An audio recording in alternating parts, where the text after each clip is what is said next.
your forecast first. Sponsored by Matex Heating, Cooling, and Plumbing.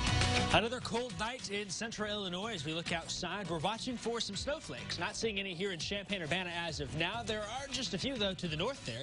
Just out of the area here, that band of snow now in far north Livingston County up towards Kankakee and Peoria will begin to slowly work its way to the south and east, we think. Maybe as far south as Interstate 72-74.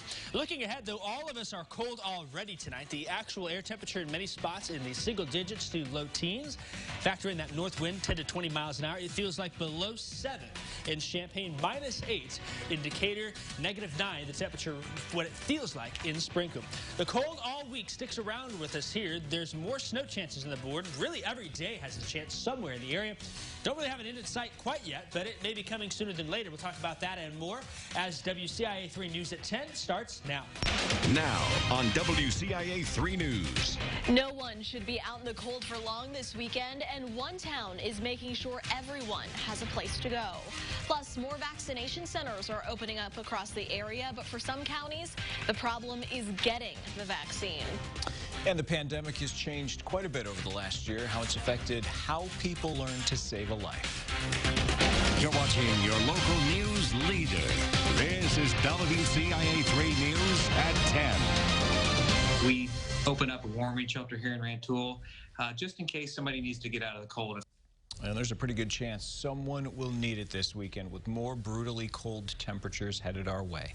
Good evening. I'm Paul Cicchini. And I'm Jessica Coons. Rantoul police have a warming shelter available on an as-needed basis. It's not just for people who are homeless, but for anyone who encounters an emergency in this weather. WCIA 3's Bryce Beeman joins us live in the newsroom. Bryce, this is something they've done before. The warming center has been something the Rantoul Police Department has been doing for years, although they only have it in place when temperatures hit the single-digit marks. It is nice to have resources right here in the community, and if somebody is in a time of need and needs to get out of the cold, that we have something right here in Rantoul. Rantoul Police Department is offering a warming center this weekend at the Youth Center for those who need to get out of the cold. If something happens with their furnace or something happens where their house can't be heated, there is a safe place for them to go and stay warm when these temperatures drop really low. The department asks that if you need it, to call their non-emergency number. If it's an immediate need, though, they can come to the police department and sit in the lobby until we have the youth center available. But it's not only for those whose house doesn't have heat. They also will pick up those who may not have a home. If we did see somebody that we could pick up, that we would take them out there. Other members of the community are grateful. Others are helping out. The availability here with the space that's allotted, I mean, we don't want to overcrowd and then have, a problem with, something dealing with COVID-19. See You at Home in Champaign is also offering places for people to stay to get out of the cold.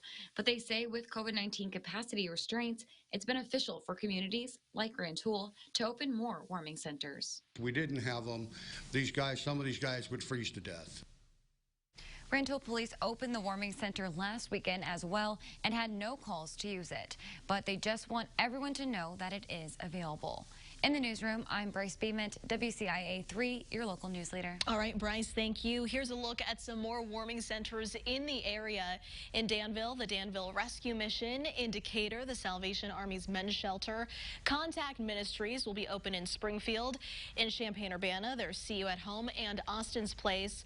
There are a lot more shelters as well. We have a full list of shelters and warming centers on WCIA.com.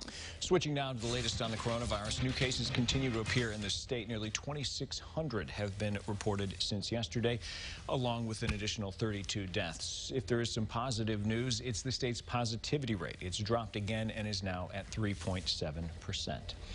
As for vaccines, Illinois is averaging just over 59,000 shots a day and has given more than 1.6 million overall. Close to 3% of the state's entire population has been fully vaccinated. The CU Public Health District is expanding who's eligible to get vaccinated in Group 1B, but not to everyone the state says is eligible for the shot.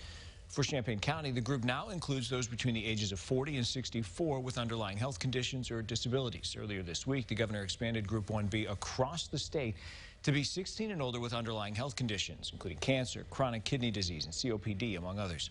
Groups 1A and those originally classified in 1B can still get vaccinated. Even as more vaccination sites open up in Vermilion County, the state is unable to keep up with requests for the vaccine. Vermilion County Public Health does not expect any doses of Moderna to be sent there next week and expects only a few hundred doses to give as first doses for at least 2 weeks after that. As a result, the district won't schedule new appointments for people to receive their first doses. But if you already scheduled an appointment in Vermilion County, you can still get your shot. Schools are adjusting to the return of in-person learning, and for some, that means dealing with more cases of COVID-19. Gibson City Melvin Sibley Schools saw its highest case count within a week this past week at 11 cases. The superintendent says the majority of those cases are coming from inside homes or activities outside of school.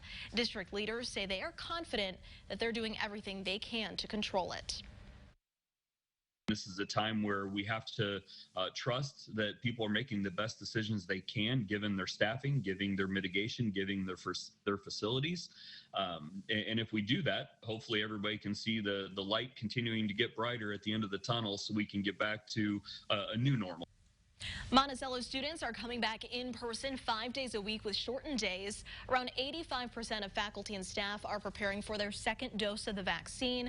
Superintendent Vic Zimmerman says they're happy to be making progress. First responders have played a big role during the pandemic, but their training has changed over the past year to virtual learning. Even so, Chief Heather Moore with the Illinois Fire Service Institute says they still made sure to do some hands-on training. While they were shut down for a few months, they trained instructors about COVID protocols, so hands-on training could restart in the summer. During the pandemic, they still had real fires to put out and got hands-on experience there. Chief Moore is confident once a first responder finishes training, they'll be ready for action. An opportunity for us to pause. We continue to move forward by utilizing social media, becoming familiar with Zoom, but yet we didn't stop hands-on training. We started that again in June and didn't stop till December. They have EMS, firefighter, and even police training at the Institute. Training for first responders will begin again in March. Many probably aren't a fan of this bitter cold, but there are some in our bright spot tonight who don't mind the snow. Plus, could be a big night for the Illini. What a win against Nebraska would be. And Jacob, this is just not getting any better for the foreseeable future. It's pretty miserable this weekend. You're right. We had to give Kevin the night off because he's still thawing out from being out in his, on the road. Frozen over. Yeah, if you think it's bad tonight, look what happens by the time we get to this weekend. Those wind chill values are down between -20 and -30 by the time we roll into Sunday morning. We'll talk more about the cold weather, how it will bring the chance for some snow, and if we ever warm things back up. I have those details for you coming up after this.